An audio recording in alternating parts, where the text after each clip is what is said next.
She was murdered for catching an Indian priest and nun in a sex act. 3 decades later, justice is served. The dead nun's slippers were scattered on the convent kitchen floor, one near the entrance, the other by the fridge. Her white veil was found snagged on the door. An open bottle of water was leaking onto the tiles. In the corner of the room was an axe.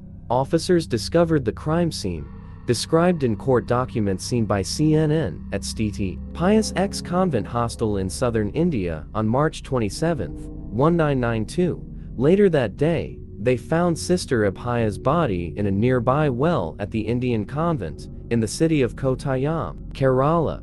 A post-mortem examination revealed she had nail marks on both sides of her neck and 2 lacerated wounds on her head. Her body had multiple abrasions, and she had sustained a fracture to her skull. Despite her wounds in the kitchen crime scene, no one was brought to court over Sister Abhaya's murder for 27 years. Instead, what followed was years of dead-end investigations, plagued with allegations of corruption. Finally, last December, guilty verdicts were handed down to a priest and nun who had gone to extraordinary lengths to protect their illicit relationship. The court found Sister Abhaya had walked in on them while they were engaging a sex act in the kitchen and killed her to conceal their sins. They were sentenced to life in prison. After nearly 3 decades of fighting for justice, her family have one overriding question: why did it take so long? Ask Sister Abhaya's brother, Biju Thomas. Failed investigations. When she died,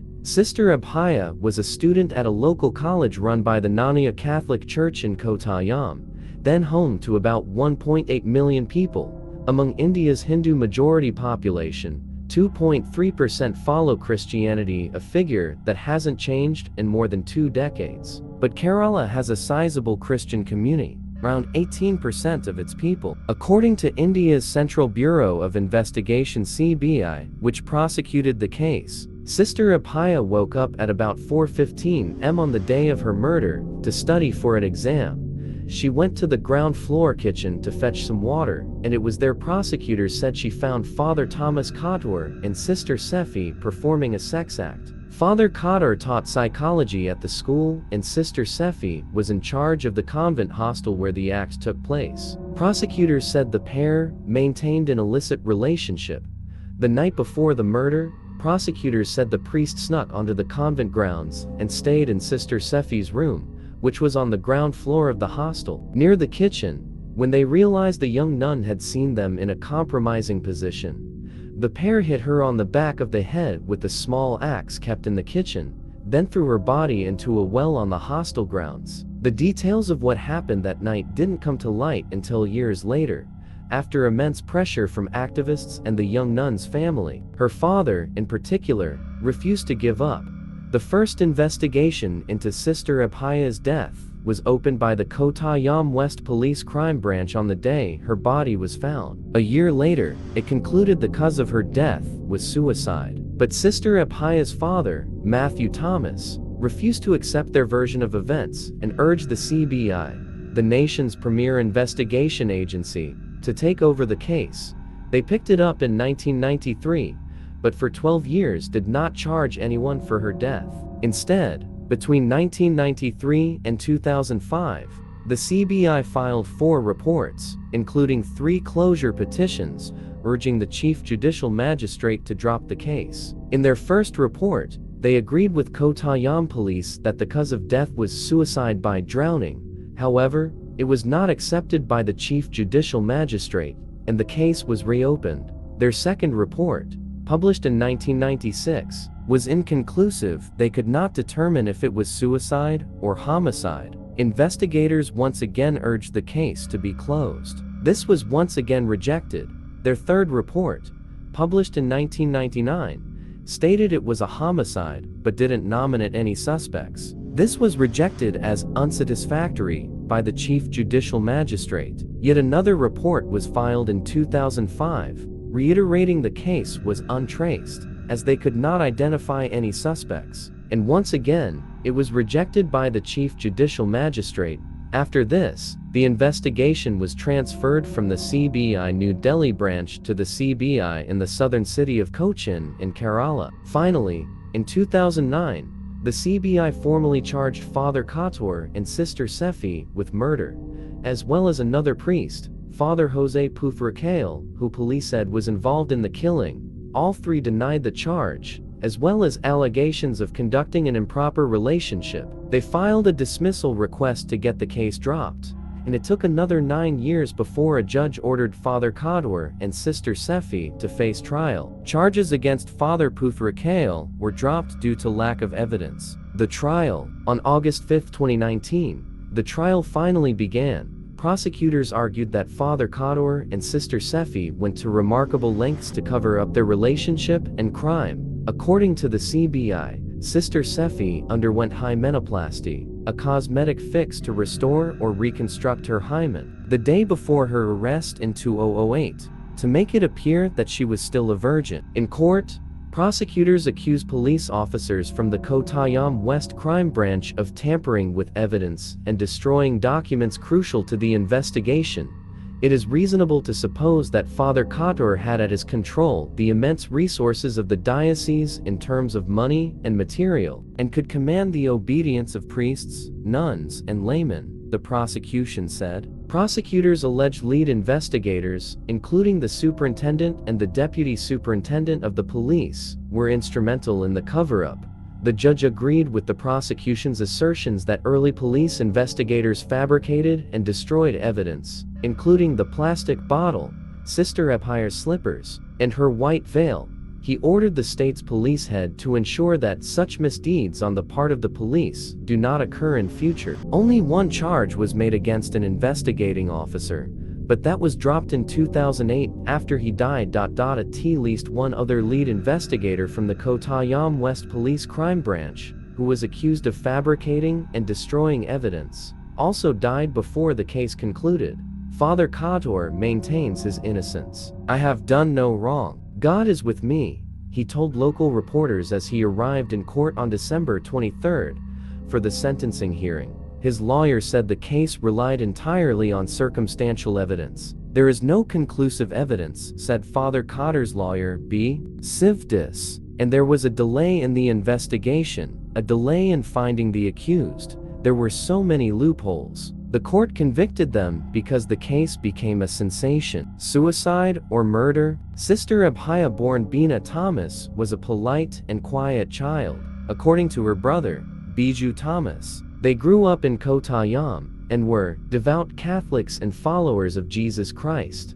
"I remember when she was about 5 or 6, she began taking a huge interest in God and the Bible," said Thomas, now 51, and living in Dubai, in the United Arab Emirates. "She would read the Bible religiously and take comfort in its teachings. Everyone loved her. She was always laughing." Sister Abhaya was 19 when she was called to a religious life, according to Thomas. The family had relatives in Germany and Italy who were also nuns. Thomas said that his sister admired the respect they received and the work that they did. "She wanted to be respected also and devote her life to Jesus," he said. Thomas was 24 when he was told that his sister had died by suicide. "I was so confused because she was happy and she was following her dream. Why would she have killed herself?" he said.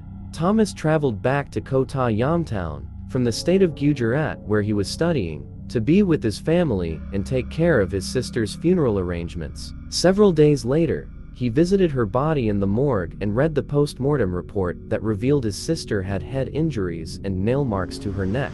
"These to me showed that something had happened to her before she was thrown in the well," he said. Sister Sefi filed an 8-page written statement stating that Sister Abhaya suffered from psychological depression. She claimed that Sister Abhaya came from an economically weak family and was not good enough in her studies. Some other nuns were staunch upholders of the suicide theory. According to the final judgment, they endeavored to give all support to the accused. The judgment said, "It was very hurtful to hear those things said about my sister," said Thomas. "She didn't kill herself. She was silenced." Sister Abhaya's father, a low-wage farmer, fought tooth and nail for his daughter.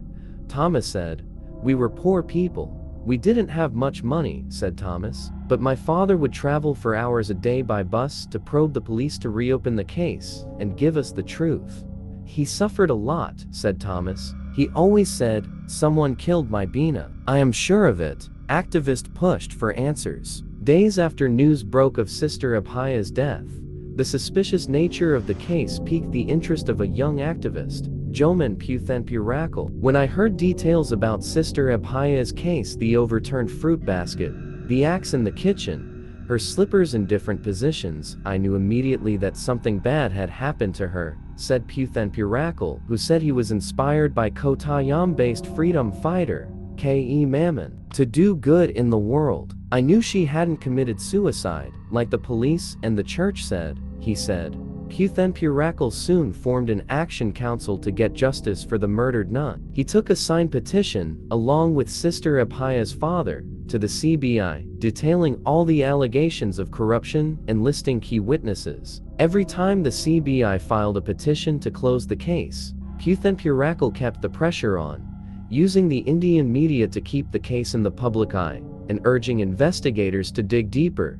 There was one witness, in particular, who had testimony Puthenpurakal felt was key to convicting the case. Adaka Rayu was a thief by profession. According to court documents, he had trespassed onto the hostel campus on the night of the murder to steal copper plates from the terrace, which he planned to sell. According to court documents, Rayu had stolen copper plates from the hostel twice before, but on his third attempt the night of the murder, he told the court that he saw two men approaching the staircase. He identified one of them as Father Kator. During the trial, defense lawyers vehemently argued against Rayu's version of events and sought to discredit him by branding him untrustworthy and a man of no integrity.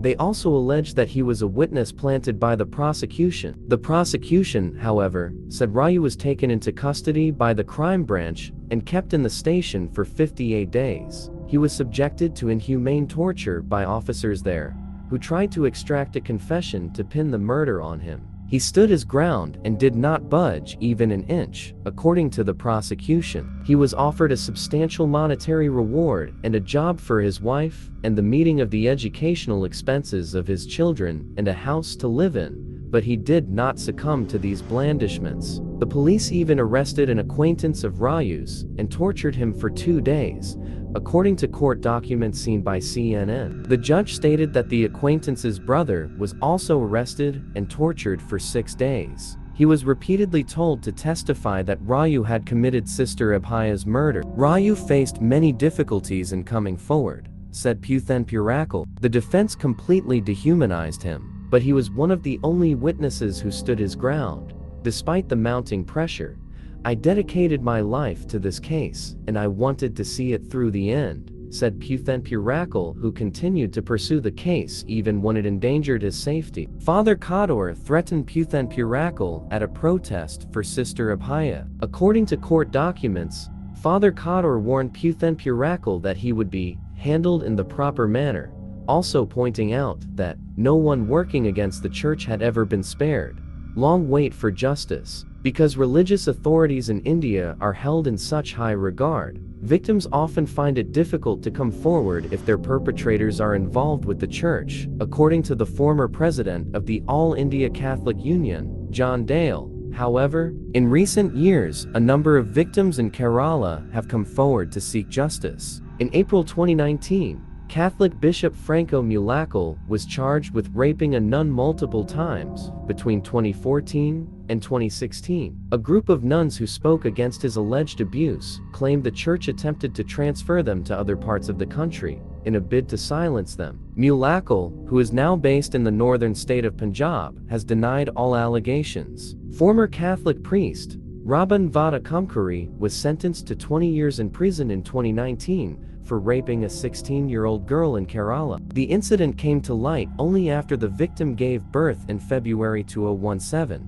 The victim and her parents attempted to redirect focus away from the priest. Her father went as far as telling the court that he was the one who raped his daughter. Sister Abhaya's parents died in 2015, before their daughter's attackers were brought to justice. "I just wish my parents could have been here to see it happen," said Thomas, Sister Abhaya's brother. "That's all they ever wanted." Thomas said he can rest in peace and move on with his life now that the case is finally over. However, he said, he still struggles to reconcile his sister's love for the church with the horror of what happened that night and the fact that those who purported to share her faith were the ones who took her away.